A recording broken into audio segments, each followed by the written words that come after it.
Na Campina FM o som vai rolar. Doutor Ira chegou pra te ajudar. No programa Saúde é Notícia, trazendo saúde com muita alegria. Sintoniza 93, o mundo mundial. O doutor tá na área, é sensacional. Com dicas e conselhos pra te proteger. A saúde é notícia, vai te fortalecer. Nós vamos falar sobre saúde. Hoje, dia 9 de julho, a gente já registrou, é o dia do médico oncologista. Estamos recebendo um especialista em nossos estúdios, mais uma vez, o nosso amigo médico Ira Cury. Doutor Ira, muito boa tarde, seja bem-vindo à Campina FM, é um prazer recebê-lo. Muito boa tarde, Lenildo, Silas, todos vocês, rádio ouvintes da Campina FM, esse programa que tem uma audiência fantástica, Lenildo. Não passa uma semana sem que eu não receba um feedback das pessoas, né, que escutam a rádio. Domingo passado foi um colega, médico, cardiologista, o doutor Tiago. A gente estava numa festa infantil, ele disse: rapaz, muito bom aquele programa que você está lá, eu toda vez escuto quando eu estou indo para a clínica e tal. Então, esse os depoimentos, e vários, né, que a gente escuta das pessoas que chegam até nós, às vezes até pacientes que eu nunca vi na vida, chegam e dizem: doutor, eu sempre escutava o senhor pela rádio na quarta-feira, né, lá na Campina FM. Então, é para você ver a audiência, né, que representa esse programa aqui, e a gente sempre tenta passar essa informação ao ouvinte com a maior facilidade, né, com muita humanidade, Isso. com zelo, Com leveza nessa informação, porque falar de coisas tão difíceis como falar de câncer, como a gente fala aqui, né, e atinge esse público de uma maneira tão especial. Então hoje, como você falou muito bem, é o dia do oncologista, 9 de julho. Aproveito para, em nome de todos eles, mandar um abraço especial para dois grandes representantes e baluartes da oncologia aqui em Campina Grande. A doutora Sandra Pereira, oncologista, ela que nomeia a ala oncológica, né, do Hospital da FAP, né? Ela foi uma pioneira aqui na cidade, né? Tirou os pacientes com câncer de um limbo que eles viviam, tá certo? E o doutor Rogério Assis, que é da radioterapia. Os dois também, assim como eu, são egressos do Instituto Nacional de Câncer, né, do INCA, no Rio de Janeiro. Então, a doutora Sandra foi minha professora, o doutor Rogério Assis também foi professor, e os dois exercem aí um trabalho fantástico lá no Hospital da FAP. Em nome deles, eu parabenizo a todos os oncologistas aqui da cidade de Campina Grande, né? Muita gente que, inclusive, Silas e ouvintes, foram inspirados por ele, né? Isso é o que é interessante, né? Você não apenas fez esse trabalho pioneiro, mas você inspirou diversos outros a trabalhar nas especialidades, né, de oncologia, enfim. E eu também trabalho, né, com a área de oncologia. Não sou oncologista, vamos dizer, clínico, mas nosso trabalho do dia a dia é essencialmente o trabalho cirúrgico oncológico nos pacientes de cabeça e pescoço. E como estamos no Júlio Verde, Lenildo Ferreira, nada melhor do que lembrar aqui, trazer nessa tarde de hoje uma situação assim um pouco mais de curiosidade, né, sobre as personalidades que tiveram câncer de cabeça e pescoço, e que é importante a gente estar sempre lembrando. Esse ano a gente já falou, inclusive, né, da morte, né, do ator Val Kilmer, né, que teve um câncer de garganta. Ele fez aquele filme Top Gun, o último, traqueostomizado, né, para quem não sabe. A voz dele foi criada em computador para que pudesse ser feito o filme. Ele faleceu agora no último dia 1º de abril de 2025. Né? Ele morreu, na verdade, não foi exatamente do câncer, mas foi de uma pneumonia, né, que ele adquiriu durante o tratamento. Ô Ira, e no caso desse ator, teve um fato interessante em relação ao problema de saúde que ele teve, que foi durante muito tempo ele se recusar a fazer o tratamento por uma questão lá de convicções Isso, filosóficas e religiosas, não é isso? Isso. Depois foi que ele voltou, né? Essas convicções aí ele teve que deixar de lado, e aí ele conseguiu realizar um tratamento. E o conhecimento, Lenildo e ouvintes, Silas, João Carlos está ali na administração, de que essas pessoas ilustres, né, enfrentaram e sofreram desses males na região de cabeça e pescoço. Ele sempre chama algumas reflexões. Vamos dizer que a primeira delas é que eles ajudam a capturar uma parcela dessa atenção das pessoas aí que estão nos ouvindo, né, sobre essas doenças, nesse conjunto de doenças, que são, na cabeça e pescoço, são 17 áreas diferentes onde o câncer de cabeça e pescoço atinge. Nenhum outro câncer no corpo humano pega um conjunto tão grande, tão heterogêneo de áreas anatômicas, né, quanto o câncer de cabeça e pescoço. e buscar essas informações confiáveis, né? No mundo hoje que a gente sabe que tem o Google, que agora tem o ChatGPT, tem o Gemini, e essas inteligências artificiais, onde você vai, vamos dizer assim, procurar informações, nem sempre vai te trazer informações confiáveis, porque vou dizer aqui para os ouvintes que, às vezes, o comando que você coloca lá, se não for um comando abalizado, se não for um comando com conhecimento amplo da situação, ele vai vir também a informação errada.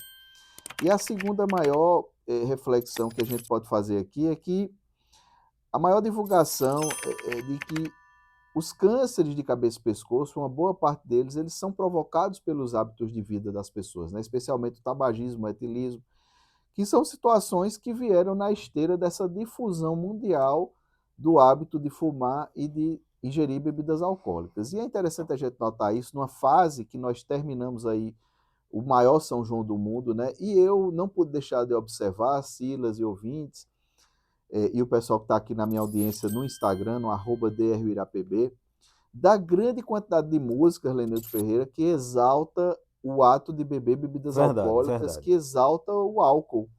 Né? É uma quantidade, assim, quase todas as músicas que a gente escuta. E eu aqui não estou condenando cantor nenhum, nem ninguém, nem a questão da liberdade criativa, não, de forma alguma. Eu só estou dizendo assim que o álcool, gente, ele causa pelo menos 7 tipos de câncer, inclusive os cânceres que a gente trata na região de cabeça e pescoço, né? O câncer de laringe, o câncer de boca, o câncer de esôfago, né? E outros tipos de câncer, e mais de 200 doenças, isso aí já é conhecido pela ciência, tá certo? Então, são diversos problemas sanitários e sociais, eles influenciam vamos dizer assim, a raça humana, né, até hoje, nos dias atuais, tá certo?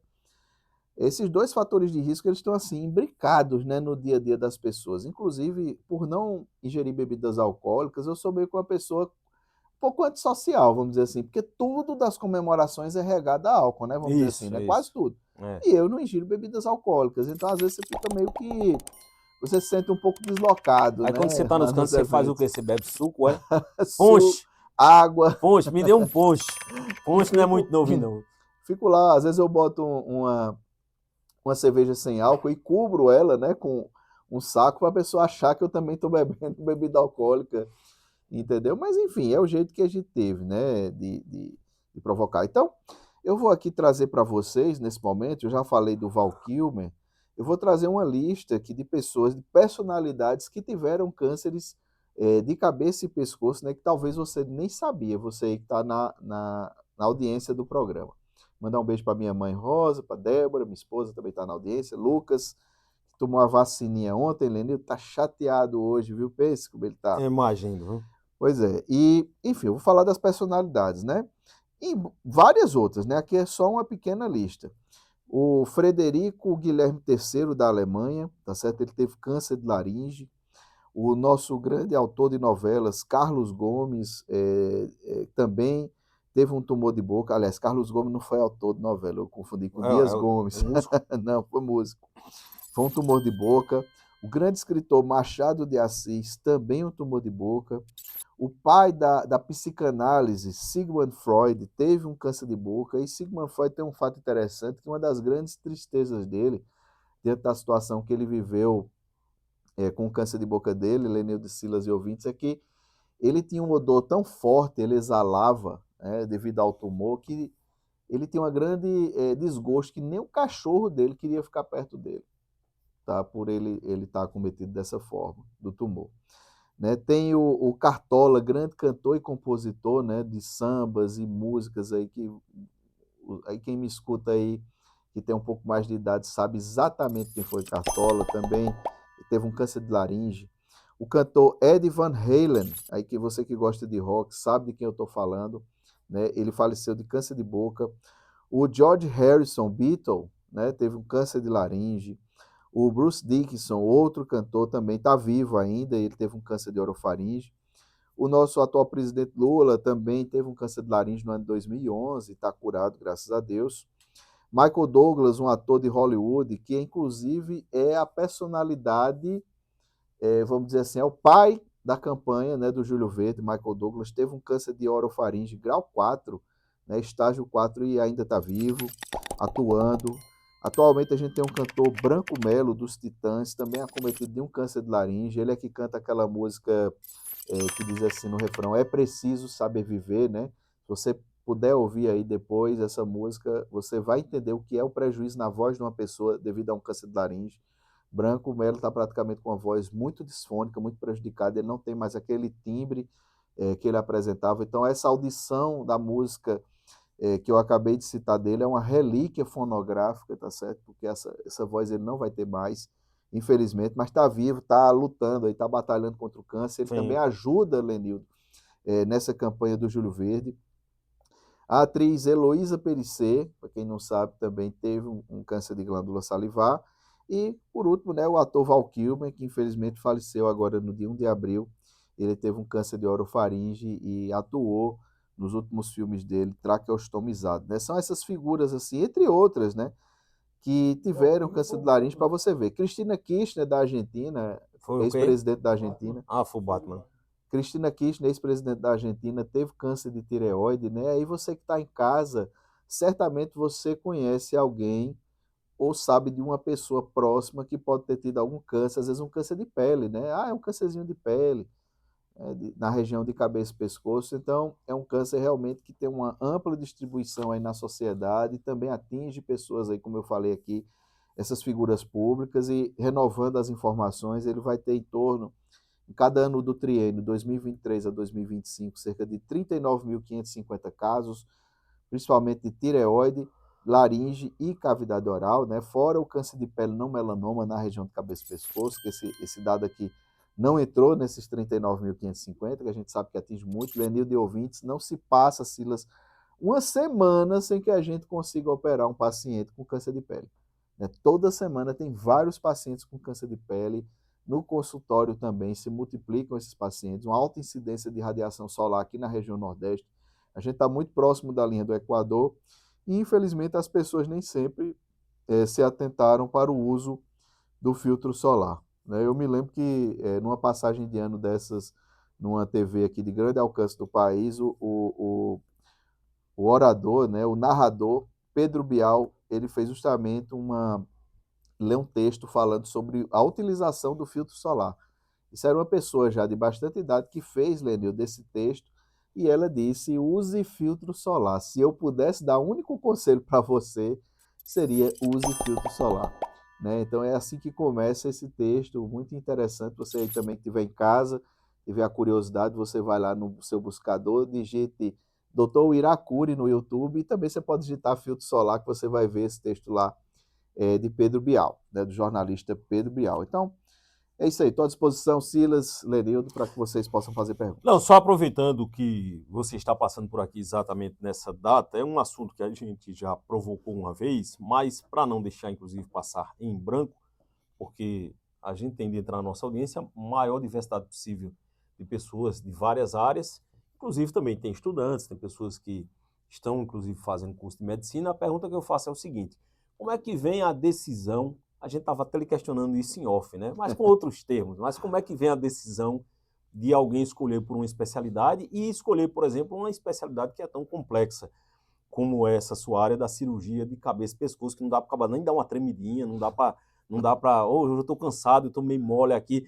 Em que ponto veio, por exemplo, na sua carreira especificamente essa decisão? E o que foi que lhe motivou a ir por esse caminho? Lenildo, até por questão de meu pai ser cirurgião, né? Eu mandou um beijo para ele, doutor Jairo Salles, uma pessoa muito conhecida. Ontem eu estava falando com um vereador aqui de Campinas, que estava lá no HU, e ele disse que papai era mais conhecido do que bolacha recheada. Né? Então, o meu pai ser um grande cirurgião, atuante aqui há mais de 40 anos, então eu sempre tive contato com a medicina em casa, né? Com os livros de anatomia, eu sempre tive muita curiosidade sobre aquilo. E qual é o filho, né, que quando admira seu pai não tem curiosidade sobre o trabalho do pai, não é verdade? Então isso aí foi uma decisão muito natural, na verdade. Né? Eu sempre procurei frequentar o centro cirúrgico junto com meu pai. Né? Ele me levava e quando eu era, vamos dizer assim, no início do curso de medicina, isso há mais de 25 anos, lá no Hospital da FAP, eu ficava num cantinho, né, isolado assim, às vezes preenchia algum papel, alguma coisa para ajudar, e eu ficava sempre com o anestesista. Né? Então, durante um tempo, eu achei que eu iria ser ou cirurgião ou anestesista, né? E depois, à medida que eu progredi no curso, né, foi que eu fui entrando mais no campo cirúrgico, né? Vendo a cirurgia, auxiliando, entendeu? Instrumentando, eu lavei muito material de cirurgia endoscópica do meu pai, né? Antes de entrar nas cirurgias, aprendi a lavar o instrumental cirúrgico dele, né? Para poder participar, e aquilo ali era muito gratificante, né? Para ele e para mim. Então, eu achei que eu ia ser cirurgião e ia partir mais para a área dele, né? Cirurgia digestiva, enfim. Só que aí, quando eu fui fazer a residência médica de cirurgia de cabeça e pescoço, eu fui preceptorado, entre outras grandes figuras, mas para o doutor Ari Serrano, uma figura fantástica lá de João Pessoa, um cirurgião de cabeça e pescoço, e eu gostei muito, né? São cirurgias muito anatômicas, eu sempre gostei muito de anatomia, né? Que é o conhecimento das partes do corpo humano, e a cabeça e pescoço é uma cirurgia que envolve muita anatomia, é um campo cirúrgico muito versátil, você não apenas atende o paciente, mas quando você parte para a cirurgia, você aprende também a fazer as reconstruções cirúrgicas. Então, quando os estudantes de medicina estão com a gente, nos auxiliando, eles dizem assim, vocês são meio que cirurgião plástico também, né? A gente faz esse trabalho também de reconstrução, né? Para melhorar a função, tentar melhorar a estética do paciente, né? E, enfim, isso tudo a gente viu que a gente iria conseguir prestar um grande trabalho aqui em Campina Grande, como eu estou aqui hoje, né, com vocês, né? Prestando essas informações. Quantos colegas se dispõem a estar aqui numa tarde de uma quarta-feira passando esse tipo de informação aqui para esse público, né, grande que escuta a Campina FM? Nem todo mundo consegue ter isso. E eu respeito, os colegas têm variados interesses, entendeu? E nem E todo mundo, competências também distintas, né? competências distintas, nem todo mundo consegue chegar numa rádio e falar de uma maneira acessível para o público, né? Eu Até a critico minoria consegue, inclusive. alguns colegas, inclusive, chegam assim com termos muito tecnicistas, né? Muito técnico. Isso aqui não é interessante para esse público. Eu sei que eu tenho públicos aqui, tem médicos que estão me escutando, tem enfermeiras, né? Você tem pacientes, tem pessoas de vários graus, vamos dizer assim, socioculturais nos escutando aqui na rádio, mas eu quero atingir, vamos dizer assim, o cerne da informação, né? Que você procure captar alguma coisa daqui que eu falei, que seja útil, que você consiga passar para alguém próximo, né? Olha, eu vi um doutor falando na rádio, nem que você às vezes tenha dificuldade com o meu nome, né? O Irá às vezes não é um nome fácil para as pessoas, mas eu vi um doutor na rádio ali, ele falou sobre isso e aquilo, e eu acho importante passar para a pessoa da minha família, né? Para disseminar a informação.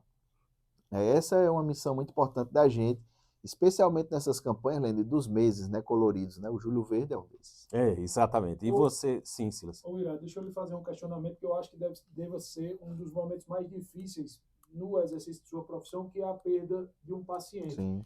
E como se trata de câncer, que é uma doença que, infelizmente, ainda acomete muitos dos seus pacientes, eu queria lhe questionar se em algum momento, alguma perda de algum paciente lhe levou a um questionamento de, não, eu acho que eu tenho que repensar alguma coisa, eu acho que eu preciso mudar o foco, enfim. Algo foi traumatizante ao ponto de você se questionar enquanto profissional médico dessa sua área específica, William? Ciro, eu estaria mentindo se eu dissesse que uma perda de paciente não levou a pensar, a refletir sobre isso. Não assim, a desistir da profissão.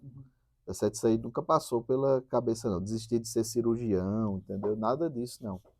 Mas, assim, refletir sobre condutas, entendeu? O que é que eu poderia ter feito aqui a mais nesse paciente para que tivesse tido um resultado melhor, um desfecho melhor. Mas, tratando da área de câncer, é aquela coisa assim, às vezes o nosso melhor não é suficiente para o tipo de câncer que aquele paciente está tendo, né? Para o grau que aquilo ali avançou. Às vezes você tenta fazer o seu melhor, mas em alguns casos, infelizmente, o câncer ele vem mais forte, entendeu? Mas você tem que dormir direito, tem que botar sua cabeça no travesseiro em casa de noite, sabendo que por aquela pessoa que te procurou, você fez o seu melhor. Aquele indivíduo ali que você nunca viu na vida, que foi lá porque precisa, ele não vai lá no meu consultório porque eu sou bonito, porque o doutor Irá é lindo, entendeu? É um fofinho. Nada disso, não. Ele vai porque está precisando.